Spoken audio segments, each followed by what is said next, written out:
مفتی طارق مسعود 9 روزہ دورے پر بنگلہ دیش پہنچ گئے۔ تفصیلات کے مطابق پاکستان کے معروف عالم دین، بین الاقوامی شہرت یافتہ اسلامی خطیب اور داعی مفتی طارق مسعود 9 روزہ دعوتی دورے پر بنگلہ دیش تشریف لے گئے ہیں۔ ان کی آمد سے بنگلہ دیش کے دینی حلقوں میں زبردست جوش و خروش اور والہانہ پذیرائی دیکھنے کو مل رہی ہے۔ مفتی طارق مسعود منگل 22 جولائی کی دوپہر کو شاہ جلال انٹرنیشنل ایئرپورٹ ڈھاکہ پر پہنچے۔ ان کے اس دورے کے دوران دارالحکومت ڈھاکہ کے علاوہ ککس بازار، سلٹ اور مولوی بازار جیسے اہم شہروں میں بھی ان کے پروگرامز ترتیب دیے گئے ہیں۔ دورے کے دوران وہ اسلامی خطابات، فقہی سیمینارز، نوجوانوں کے لیے خصوصی دعوتی نشستیں اور علماء کے ساتھ فکری مشاورت کے مختلف اجلاسوں میں شریک ہوں گے۔ اہم پروگرامز کی تفصیل درج ذیل ہے۔ جمعرات 24 جولائی صبح 11:30 بجے بنگلہ دیش university of engineering and technology میں خطاب۔ رات 9 بجے وادی ڈھاکہ کی مسجد النور میں عوامی اجتماع سے خطاب۔ جمعہ 25 جولائی دوپہر 12 بجے بنشری سینٹرل مسجد میں ایک نجی یونیورسٹی کے نوجوانوں سے خطاب۔ رات 7:30 بجے پلبی کے انصاف فاؤنڈیشن ہال میں اسلامی اجتماع سے خطاب۔ ہفتہ 26 جولائی صبح 11:30 بجے ڈھاکہ یونیورسٹی میں خصوصی بیان۔ شام 3:30 بجے نیاپولٹن کے جانکی کنونشن ہال میں خصوصی دعوتی اجلاس سے خطاب۔ منگل 29 جولائی رات 7:30 بجے ککس بازار میں فقہی سیمینار۔ بدھ 30 جولائی صبح سلٹ کی شاہ جلال سائنس و ٹیکنالوجی یونیورسٹی میں خطاب۔ رات مولوی بازار شہر میں اسلامی کانفرنس۔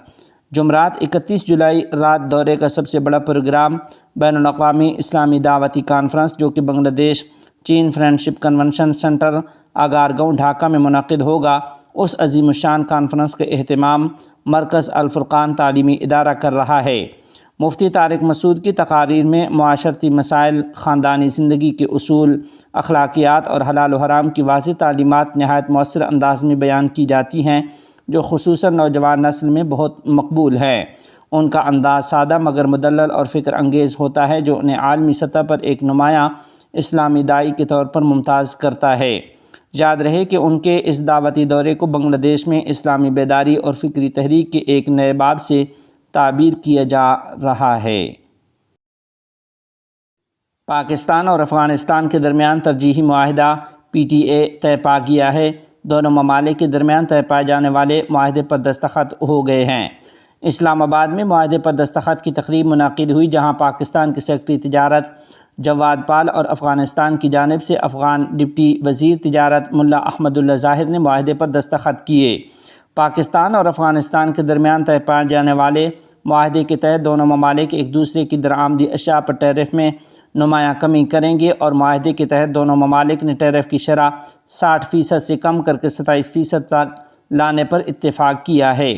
دونوں ممالک کا یہ اقدام دو طرفہ تجارت کو فروغ دینے اور خطے میں اقتصادی تعاون بڑھانے کے لیے کیا گیا ہے۔ پاکستان اور افغانستان کے درمیان طے پائے جانے والا تجارتی معاہدہ 1 اگست 2025 سے نافذ العمل ہوگا اور ابتدائی طور پر 1 سال کے لیے مؤثر رہے گا۔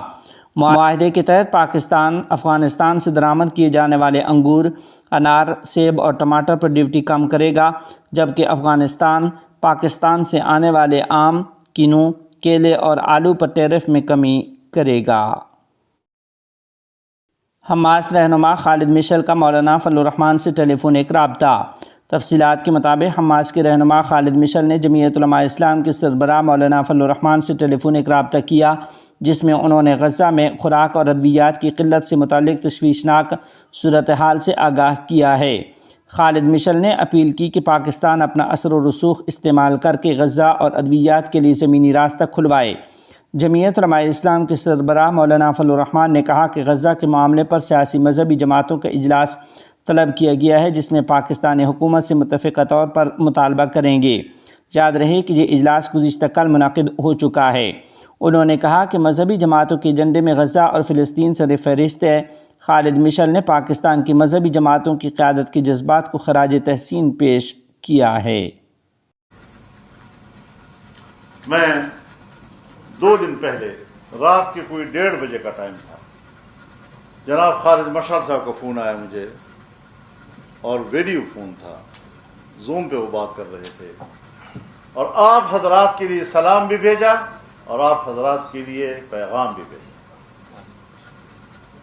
اور مجھے کہا، میں نے ان کو بتایا کہ ہم سب بیٹھے ہیں اور آپ کے اس جو اپیل ہے آپ کی، اس پر ہم انشاءاللہ مشترکہ موقف لینا چاہیں گے۔ ان کا خیال یہ تھا کہ جنگ تو جنگ ہے، ہم جیتے ہیں ہارتے ہیں وہ اپنی جگہ پر، لیکن 70,000 تک ہم شہداء دے چکے ہیں 1.5 سال میں، اور کوئی آبادی وہاں نہیں رہی، ہزاروں کی تعداد میں لوگ ملبوں کے نیچے ہیں جن کو جنازہ نصیب نہیں ہو سکا۔ لیکن آج جب دنیا ہمیں مدد دیتی ہے غذا کی صورت میں یا دوا کی صورت میں یا کوئی کمبل بستر کی صورت میں، وہ چیزیں بھی ہمارے راہ سے روک دیے گئے ہیں، کم از کم اپنی حکومت پر دباؤ تو ڈالو کہ اس کے لیے کوئی کردار تو ادا کرے۔ جنگ میں تو آپ ہمارا ساتھ نہیں دے سکے، لیکن آپ انسانیت میں تو ہمارا ساتھ دیں۔ اب تو یہ انسانی مسئلہ بن گیا ہے۔ حضرات گرامی، آپ علماء کرام ہیں، میں ایک طالب علم ہوں۔ فلسطین پر ہمارا موقف آج کا نہیں، جیسے میرے دوستوں نے بھی کہا کہ یہ پاکستان کے اول دن کا موقف ہے، اسرائیل کے پہلے دن کا موقف اور پاکستان کے پہلے دن کا موقف۔ اس کو پہلے جان لینا چاہیے کہ اسرائیل کے پہلے صدر نے اسرائیل کی خارجہ پالیسی کی اساس بیان کرتے ہوئے کہا کہ ہماری خارجہ پالیسی کے اساس میں یہ بات شامل ہوگی کہ دنیا کے نقشے پر ایک نوزائیدہ مسلم ریاست کا خاتمہ یہ ہماری خارجی پالیسی کا حصہ ہوگا۔ تو نوزائیدہ ریاست کون تھی؟ پاکستان۔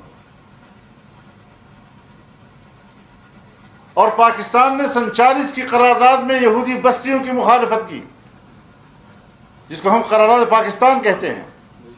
اس قرارداد میں فلسطینیوں کی سرزمین پر بستیاں قائم کرنے کی مخالفت کی اور فلسطینیوں کے شانہ بشانہ کھڑے ہونے کا اعلان کیا۔ اور جب 48 میں اسرائیل بنا تو قائد اعظم نے کہا کہ یہ ایک ناجائز ریاست ہے۔ ہماری بھی سوچ معلوم ہے ان کے بارے میں، ان کی بھی سوچ معلوم ہے۔ پھر کون ہوتا ہے کہ اس ملک کے اندر اسرائیل کی لابی کرتا ہے اور اسرائیل کو تسلیم کرنے کی باتیں کرتا ہے؟ یہ تو قبلہ اول پر سودا کرنے کی بات ہے۔ فلسفے پیش کیے جا رہے ہیں، حرمین ہمارے لیے ہے، وہ ان کے لیے۔ حرمین بھی ہمارا ہے، قبلہ اول بھی ہمارا ہے۔ حضرت عمر فاروق رضی اللہ تعالیٰ نے بھی فتح کیا تھا اور صلاح الدین ایوبی نے فتح کیا تھا۔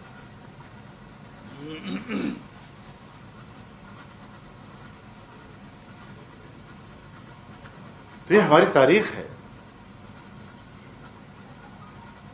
قبلہ اول آج ان کے قبضے میں ہے، اس کی آزادی پورے مسلمان امت پر فرض ہے۔ اور آج کے حالات میں جب یہ فلسطینیوں پہ گزر رہی ہے تو ایک اسلامی برادری کے ناطے جناب رسول اللہ صلی اللہ علیہ وسلم نے فرمایا، المسلم اخو المسلم لا یظلمہ ولا یسلمہ ولا یحقرہ ولا یخذلہ۔ مسلمان مسلمان کا بھائی ہے، نہ اس پر خود ظلم کرتا ہے، نہ کسی کے ظلم کی سپرد کرتا ہے، نہ اس کو رسوا کرتا ہے اور نہ اس کی بے توقیری کرتا ہے۔ آج کی اس وقت ان مسلمان بھائیوں کا ہمارے اوپر ہے۔ اگر اس کا جواب ایران نے دیا ہے ہم خیر مقدم کرتے ہیں، اگر اس نے ایران پر حملہ کیا ہے ہم ایران کے شانہ بشانہ کھڑے ہیں۔ یہ اسلامی برادری کا تقاضا ہے۔ جس طرح انڈیا کے مقابلے میں ایران پاکستان کے ساتھ کھڑا رہا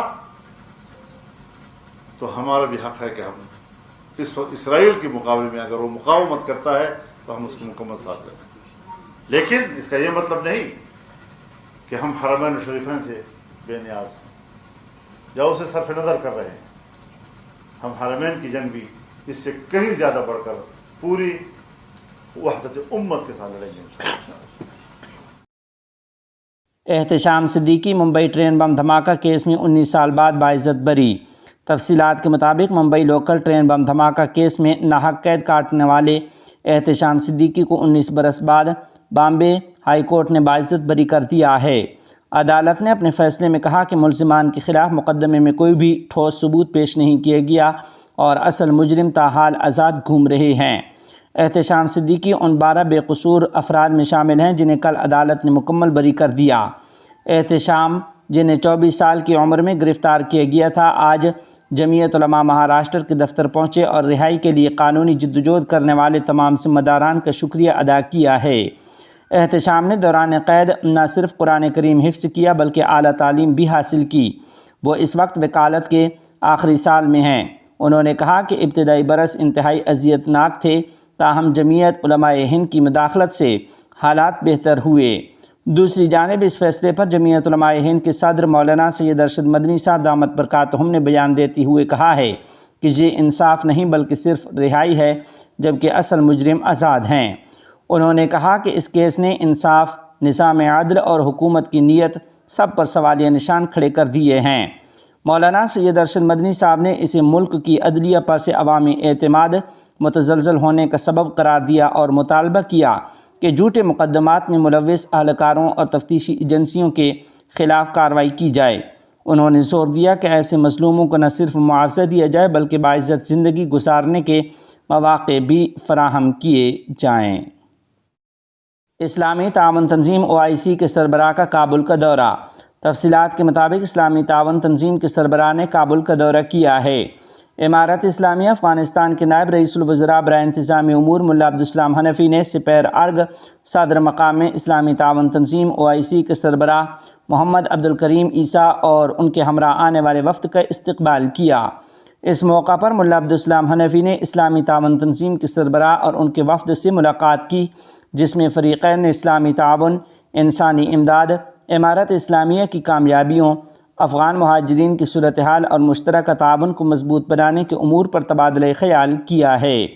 شیخ علیسہ نے امارت اسلامیہ کے رہنماؤں سے ملاقات پر خوشی کا اظہار کیا اور تعاون جاری رکھنے کا وعدہ کیا ہے۔ مذکورہ وفد رئیس الوزراء ملا محمد حسن اخوند، وزیر داخلہ خلیفہ سراج الدین حقانی اور وزیر خارجہ مولوی امیر خان متقی سے بھی ملاقات کی ہے۔